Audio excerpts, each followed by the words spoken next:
You're listening to WRHU Radio on 88.7 FM with your host, Gary Duff. This morning, Rock and Roll Hall of Famer and ACDC frontman Brian Johnson joins us to talk about his new book, Rockers and Rollers. Brian, how are you? I'm doing good, Gary. How's yourself, mate? I'm doing well. Thank you for asking. Glad. Now, why did you decide to write a book?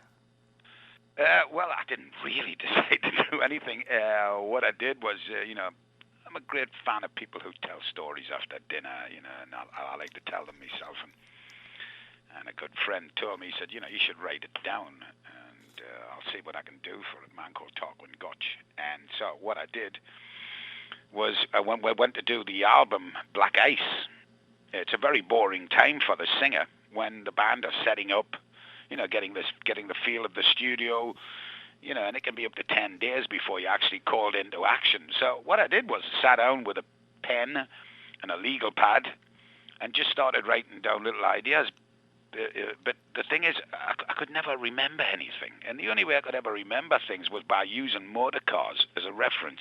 So if I talked about, say, me Mini, it brought all these stories back to mind, And so basically I thought I'd write stories about motor cars and all my friends who'd had troubles and fun things happen. And basically just wrote it down and then scanned it and sent it back to London. And Tarquin sent it to the publishers, and who signed it up, which still shocks and surprises me.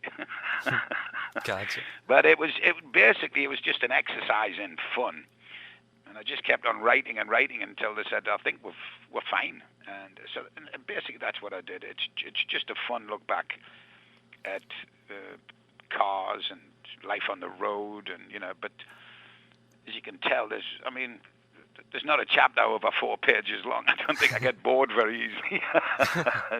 And so I think if anybody else is reading it, because when I've read autobiographies in the past that bore the living hell out of me, I just don't like to read them. I'm not interested in what happened when somebody was 16. If he had a bad time or broke his heart. So this was just completely the opposite. It has no rhyme or reason. There's no beginning and no end. It's just all wonderful stories that you can pick up and read anytime. And I just want people to laugh and have a fun time with it. Now, how did you decide which stories to put in? Was there a process for that? No, absolutely not.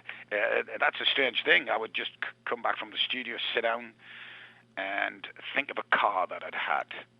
And then remember the stories that had happened around that car. And, in the early formative days when I started in a small rock band, and right up to the days of the cars I bought in ACDC. Obviously, I could afford the little better model of car,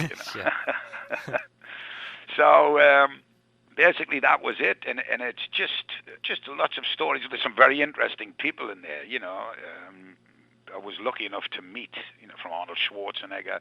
They've got chapters on Malcolm Young and Angus Young and Phil, the drummer, and Cliff, the bass player, and people from other bands, and it's just tour bus stories, which are always fun.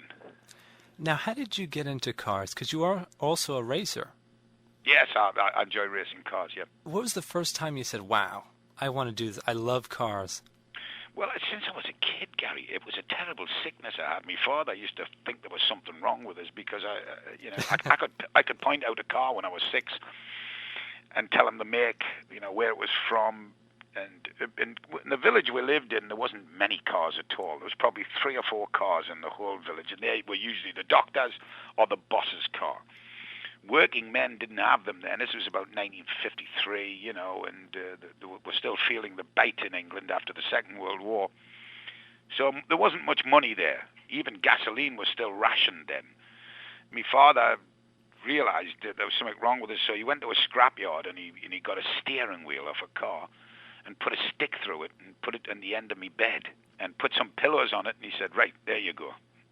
And I just to drive for hours. It was, I didn't see the wall, I just saw open roads, and I just kept on going, because by then my father thought I should be in a mental institution. He definitely thought there was something wrong with us, and he wasn't wrong. He wasn't wrong.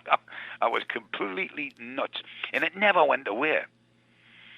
And of course, I think, when I we didn't have any money, and even in my teenage years, I didn't have any money.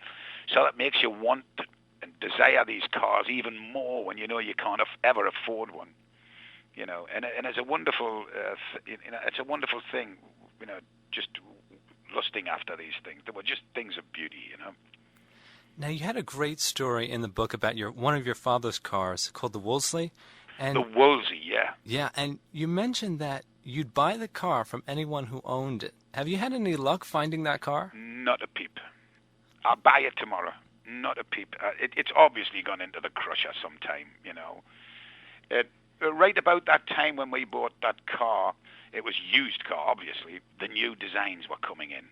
The completely wonderful. Everything was a lot more streamlined. In America, the cars had big fins and red, and that's when rock and roll started. If you figure it out, rock and roll and cars, the sporty cars, the Caddies, the Corvettes, and all, and the Mustangs, and it was rock and roll. It was fantastic. Now, you also have a chapter about Pimp My Ride. What is it that you don't like about Pimp My Ride? How about everything? Just about everything. I mean, when you're younger, you try to make your regular-looking car, make it look like it's sportier. We used to put stripes on the bottom. Not that it would make the car go any faster, but it would look like the car was going faster, And guys in the States would do things to the V8s to make them sound nastier and make them go quicker. This Pimp My Ride thing is just in pure indulgence into bad taste. I mean, these things are horrible. They're just rolling nightmares. And when I see these guys doing them, it just makes me laugh. When they're trying to outdo a BMW designer or a Mercedes designer, or, well, if you look at the aftermarkets, Brabus, AMG, all these fantastic and these guys try to outdo them. I don't think so. Yeah, the classics, yeah. Yeah, it's just mental. Now, you had an interesting question on the back of your book, and I want to ask you, what do you say to a girl in the back seat? Well, when we were young, and all the boys, would go to this one car park, which overlooked the sea. And as I say in the book, it's night. You'd think the sea was rolling, but it wasn't. It was all the cars in the car park. And you'd always try to have sex as far as you could when you were younger. But some of the lines that were heard were just magical. My personal favourite was, "Don't be shy, your mother wasn't," which didn't quite have the desired effect I thought it would. It wasn't exactly romance, but but there was all these wonderful lines, from these guys that thought they were being suave. But of course, we were far from being suave. But that's where it was. There's another couple I'd like to tell you, but I don't think I can do it on the radio. You've been in the entertainment business for so long, and you mentioned the story with Arnold Schwarzenegger. What's your opinion of what's going on with him? Oh, I don't know. I mean, he's when we met him, and he, he was doing the video with us. We were shooting a video for that movie, Last Action Hero, and he came in to join in the video to play a cameo part, and he drove up in his Hummer and got out, and we were all sitting there, and we're going, "Hey," and I mean, he didn't even look at us. He walked past and never moved, never acknowledged us. Didn't, I think he raised a finger, which must have meant something, and he disappeared straight into his trailer.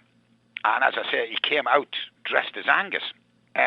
I nearly died when I saw him. I just went, Jesus Christ, Angus must have fallen asleep and somebody's left an air hose up his ass, because he's 3 times bigger.